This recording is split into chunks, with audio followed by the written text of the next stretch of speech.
Hey guys, welcome to our second video for week 4 of Camp Holiday Camp in a Box. I'm Miss Faith, and we are going to be talking about our soft skills lesson for today.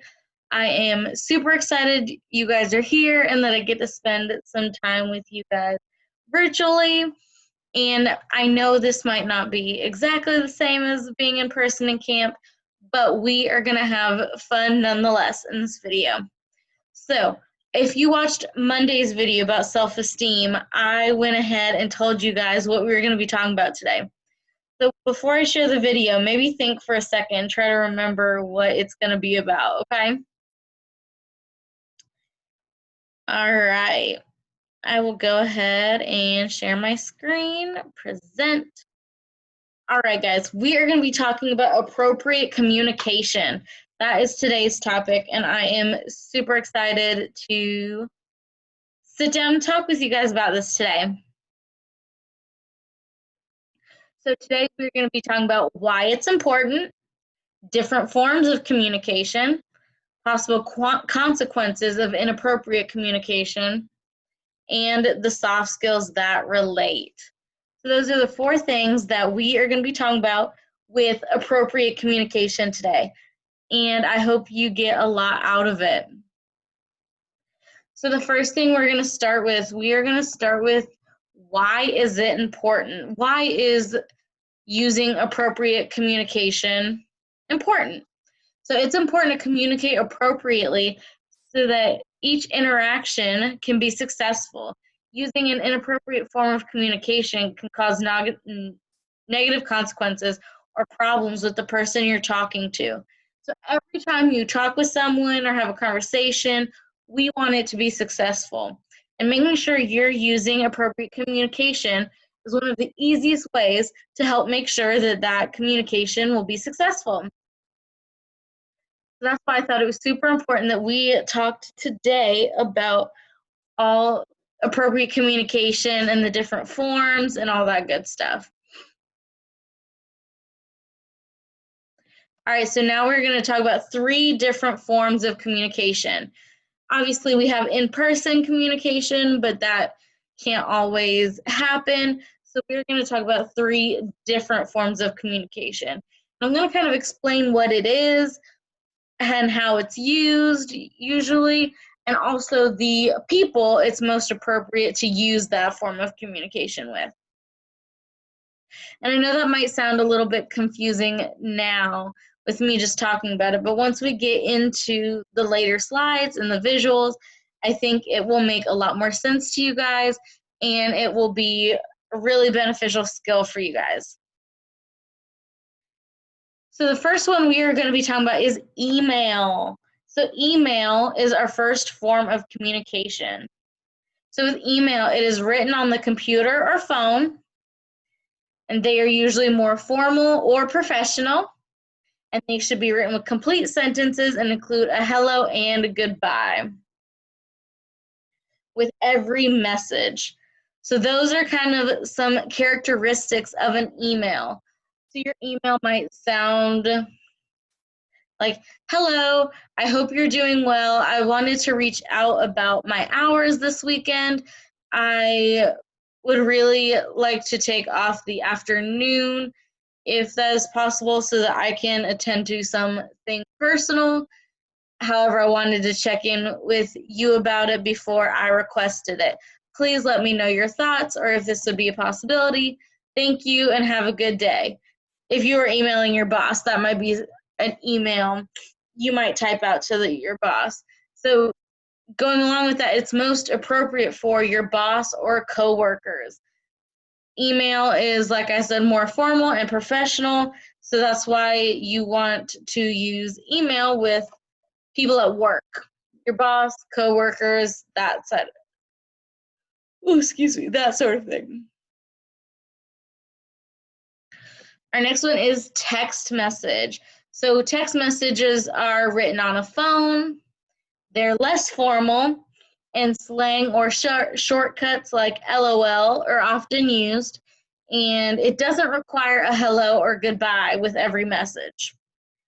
And it's usually like how are you doing? Hey, how are you doing? Or I was just watching this funny show, or look at this funny picture, LOL. Just quick little messages that are less formal. They're not usually as long as emails. So that means they're most appropriate for friends and family. All right.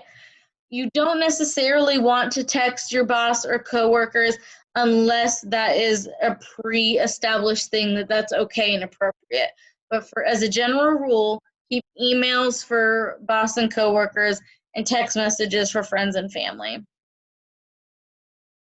And phone calls are our third form of communication I want to talk about. So a phone call is a spoken conversation using your phone. So you're talking, you're not writing. It can be formal or casual depending on who you are talking to. And so that means it can be appropriate for all people depending on your tone. You want a more formal tone with your boss or coworkers, and a casual tone can be used for your friends and family.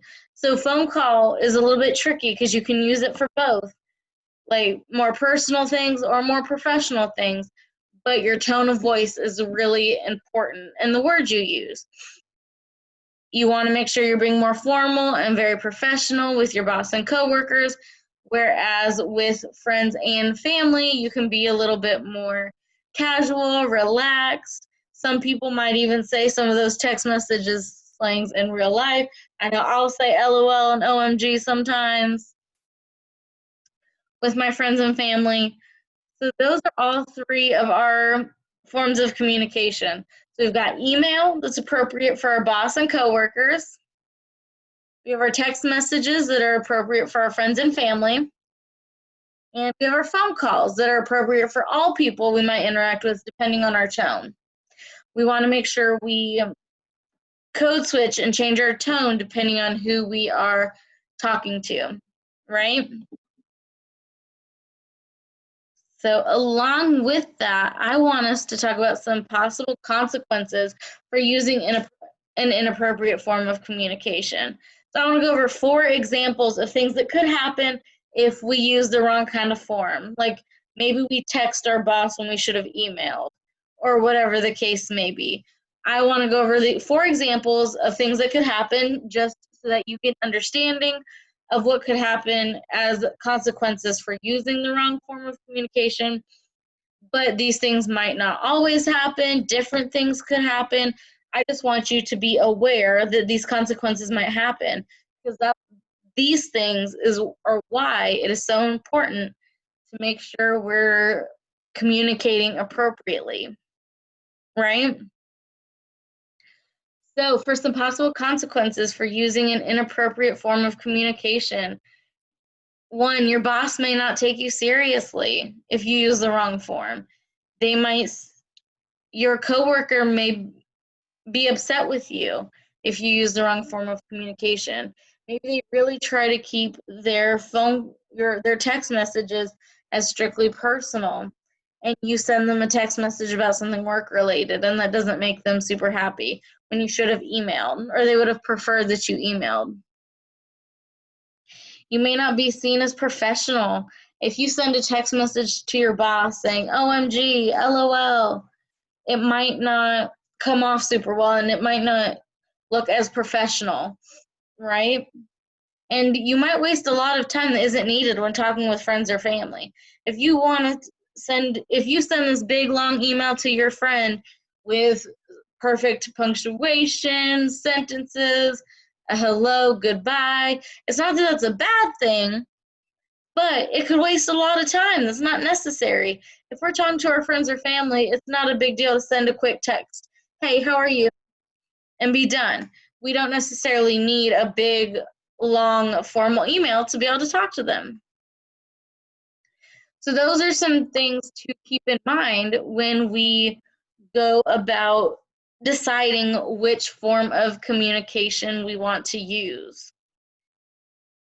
Like I said, boss and coworkers, it's safer to stick to email, or if you're friends and family, it's good to text them. Or with a phone call, you can do either, it can be for all people, but you got to make sure you're using the right tone when you're on the phone, right? So the soft skills, I know you're like, Miss Faith, this is a soft skills video. You haven't talked about soft skills yet. That's what I'm here for. That's what I'm waiting for. So that is what I'm going to be doing now.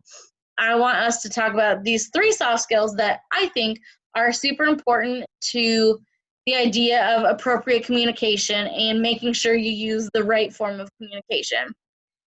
So the first one I think is important would be flexibility. So flexibility is that ability to adapt and willingness to do something different. So flexibility is super important with appropriate communication because sometimes we might have to use a form of communication we're not as comfortable with. Like maybe you haven't written a lot of emails before, but now you have a job that you have to learn how to use it so that you can be professional and appropriate in your communication. And that flexibility is super important, to be willing to use an email instead of a text message, or text instead of call, or whatever the case may be. Having that flexibility and that willingness to be able to use different forms of communication and flip back and forth between the different forms of communication, depending on who you're talking to, is really important. And that the ability to be flexible will help your communication be so much more successful, and it'll be so much easier on you. Another one is problem solving. Maybe you're in a situation where you're not 100% sure what form of communication is the most appropriate. You might need to use some problem solving skills to be able to decide which form you would like to use. Like maybe you're in a situation where you have a coworker that you've become a lot closer with and you've hung out outside of work before, and you're getting ready to reach out to them, but you're trying to figure out if it's most appropriate to email them or text them because they're coworkers, but you're starting to become friends outside of work too. So that's a problem solving situation that you'll have to decide and use your problem solving skills or help from friends or family to be able to figure out what is most appropriate. So that problem solving is super important as well. And the last one that I feel like I probably pick with every video, but it's so, so important, is our attention or our focus. When we are communicating with people or preparing to communicate or send an email or text message, it's super important that we are staying focused and paying attention to what we're doing. If we're not focused, we may pick the wrong form of communication, and then we might have to deal with some of these consequences.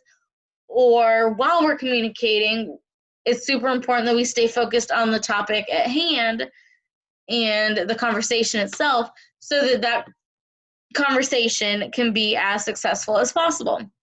So the 3 things that are most important in the idea of appropriate communication, those soft skills, are flexibility, problem solving, and attention.